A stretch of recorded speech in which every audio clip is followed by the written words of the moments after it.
What is up, Satsmate Stackers? Today I'm going to talk about all the financial chaos we're seeing in the markets with individuals as the economy starts to weaken. Now, we're starting to see situations where people are actually financing or funding their groceries with something called BNPL or Buy Now, Pay Later. And as many of you guys are aware, we're starting to see things where the rich are getting richer and the poor are facing increasing strain in this economy. Well, why is that? Why is it more like that now versus 6, 7, 8 years ago or 20, 30 years ago? Why is it that people that don't have the means are facing this increasing strain to the point where they have to finance bread? They need to finance eggs, yogurt, you name it. And we're seeing this bifurcation in the economy right now. And I think it's key that we identify this and we take action to position ourselves away from being a victim here. So LendingTree, they mentioned about 25% of the Buy Now, Pay Later is actually for funding grocery purchases. That is absolutely insane, guys. Most grocery trips will run 75 to $100. So this is just showing that many people, many Americans, they don't even have 100, 150, 200 bucks in their account to be able to pay for their groceries in one foul swoop. People are financing their avocados, their vegetables, their fruits. This is like a sign of the financialization getting to the worst it's ever been. And I'm hopeful that we see a situation now where people start to put away 25 to 50% of all they make if they can, or even 10%, and then they can just pay cash on the barrelhead and not be financing every little nitty gritty thing in their life, because this is how you stay poor.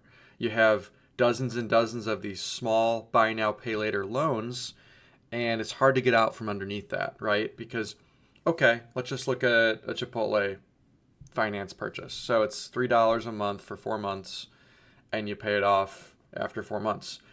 But imagine doing this with 10, 20, 30 different things. So now you're having all these payments for all this cheap junk that you've already consumed, and then the cycle continues. It just keeps snowballing more and more as you keep doing it. And before you know it, you're just making payments on all these small, discretionary, short-term purchases. So from my view, and maybe I'm too old school or extreme when I look at it, but from my view, if you can't pay cash for it 2 to 3 times over, you can't afford it. And I know that sounds extreme, but it's how I've lived my life. When I graduated college, I had $34 to my name. $34 to my name. I was very, very broke. And I'm doing very well now. Not, multimillionaire, but I'm doing well, to the point where I feel like I have some say in how to get there, right? I still have a lot to learn, and that's humility, that's humbleness, that's taking advice from people ahead of me. But the point is, when you see what's happening in society today with these buy now, pay later programs, it's making these companies really rich, like Klarna or Afterpay or you name it. I mean, there's a lot of these financing programs, and it's just sad because they are preying on the poor. I mean, let's be real here. If you want whatever you want, you can get it right now, as long as you make payments. That's not how it should be, though. If you can't pay for it 2 times over, you shouldn't be buying it. And if you have to question that purchase, like, I don't know if I can afford this Nintendo Switch, or I don't know if I can afford this flat screen TV. Maybe you should just wait a few months until you can actually pay cash for it. So, consumers, so what's happening right now is they're starting to really fall apart with this increased inflation. Like, inflation hasn't gone anywhere. Yes, it's come down in percentage terms, but it's still going up. And, with that, we're starting to see people just financing all this odds and ends stuff, because what used to be eggs, I remember just a few years ago, guys, I went to the grocery store and eggs were about $1.09, $1.09 or $1.19 for a carton. Well, it was just a few weeks ago, right before Trump took office, It was about $8-9 a carton for the same eggs. And it's not that the eggs are getting more scarce. It's that the dollar is losing its value. And people don't want to, point at that. But it's true. The dollar is getting less valuable. And because the dollar is getting less valuable, your purchasing power won't go as far. You have to put down what used to be, $1 or $2 for eggs, now 5 times more, 10 times more, right? And so the consumer is starting to crack because people that have money in cash or that aren't investing, they're not seeing the outsized returns. People that have paychecks, they're not seeing these outsized returns. So, the set installments, they seem small, but I think the issue with these buy now, pay later programs is it gets you used to the fact that you're financing. Like, that's the curse. Yes, you get to you get to pull your consumption ahead, but it's teaching you, hey, you can't do this. Just finance it. Look at, it's 4 payments, easy payments. But it's the habit that they get you ingrained to that becomes the problem, not the one-off. So we're normalizing this. So by normalizing it, more and more people will just start to do it without even thinking. Just like credit cards back in the day, right? People used to pay cash for everything. And now you're seeing people financing their mattresses, financing their furniture, financing your headset. I mean, the list goes on. So, and that kind of came part with the whole credit card industry. But essentially what I'm trying to say is, guys, we need to break this cycle. This is what they want us to be poor. What's funny is slaves back in the day, they actually had chains. They were in prison. They were, they didn't have freedom, right? Slaves today are in debt. And there's no chains, like physical shackles, but the chains are invisible. And the more that people can realize it, the more that they can position themselves to break free of these invisible chains. Because they're chains regardless. It's just a different type of chain. So, back in the day, like, the loans were just for the land, maybe the cars, right? You can finance a burrito or a burger now from Chipotle or McDonald's. Insane. It used to be for the big, now it's for the small. That's crazy. I think it's like this trifecta of things that's happening. So it's that inflation I talked about, but it's also the higher interest rates. These higher interest rates, they make the cost of borrowing more expensive.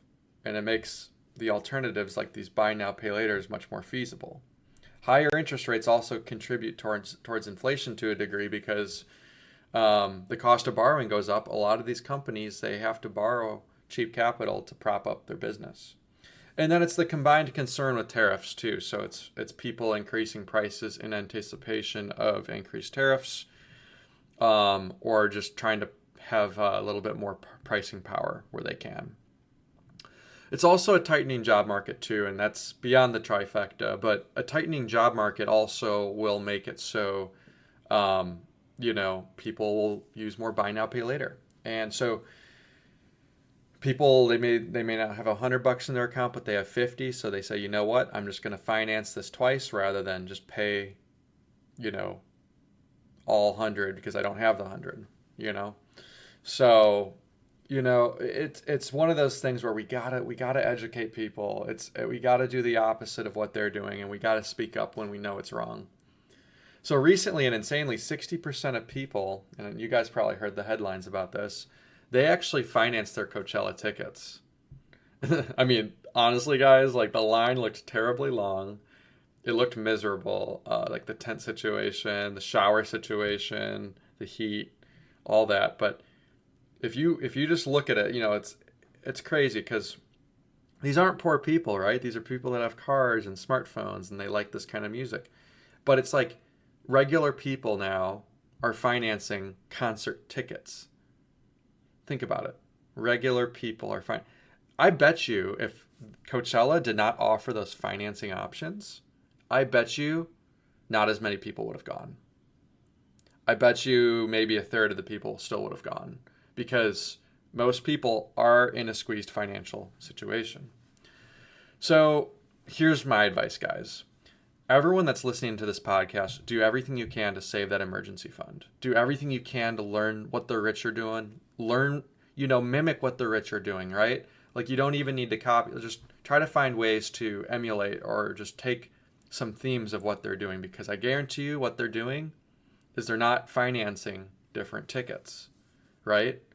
That's ridiculous. So we need to all do our best to save in an emergency fund and leverage different tools to position ourselves to the best. I think a lot of people, they also think, oh, I can, use other people's money. I can optimize or game the system to my advantage. But, the best way to play your cards is actually, guys, to pay in full with no fees. Because if you pay in fees, or you pay in several installments, there's interest. And interest is essentially the same thing as the chains of debt, right? Because it's the cost of money. So what I'm encouraging everyone to do is to really do your best to avoid buy now, pay later. And, delay, work harder, make more money. And then if you make more money, reward yourself with the product you want instead of spreading yourself thin over 5 or 6 payments. Guys, you let me know what you think. I hope you enjoyed this one, and I'll see you in the next one.